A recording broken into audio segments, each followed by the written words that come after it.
SB19 officially named the Philippines new tourism ambassadors. At marami na nga pong update na nakikita natin at talaga namang nasa social media ang nasabing announcement na ito ng Department of Tourism nito nga pong Sunday, July 26.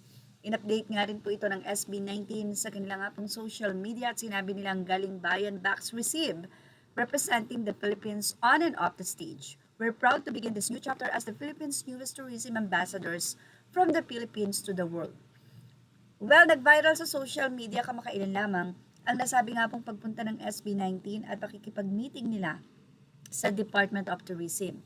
At napakatagal na hinantay natin and syempre maraming 18 na nagsasabi at hindi sila pabor ng SB19 ay maging part ng Department of Tourism dahil baka daw magamit lang sa politika.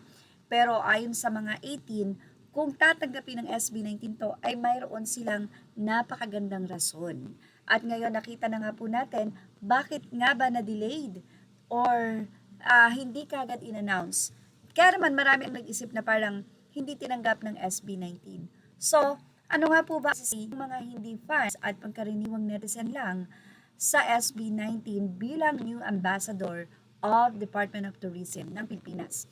Mula sa naging komento ng mga kritiko, dahil lahat po halos ng post sa Fashion Police, marami pong kritiko doon. Pero nung ipinost po ng SB19 ay officially named the Philippines new tourism ambassador, narito po ang say ng ilang mga komento or mga netizen na hindi po fan ng SB19. Anila, finally, matino na ang piniling ambassadors. Sino naman ang isa? Pioneers of P-pop. I'm one of the many 18 or pioneers of P-pop. I'm one of the many 18 who went home to Philippines just to attend their concert. They do so much for PH Tourism even before becoming ambassadors. Congrats SB19 and DOT. Long overdue, say naman ng isa pang netizen. Nice, deserve, about time, they deserve this spot. Ito talaga ang dapat, say pa ng isa. Deserve, congrats SB19. Say naman ng isa, finally, mas nauna pa pala silang nakipag-meeting sa DOT.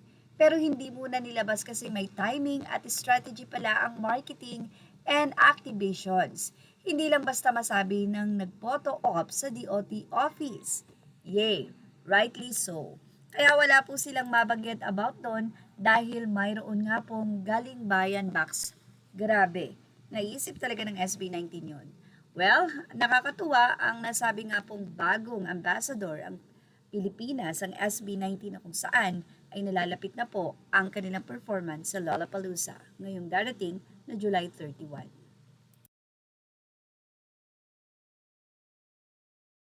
Thank you for watching. Images are all credit to the rightful owners.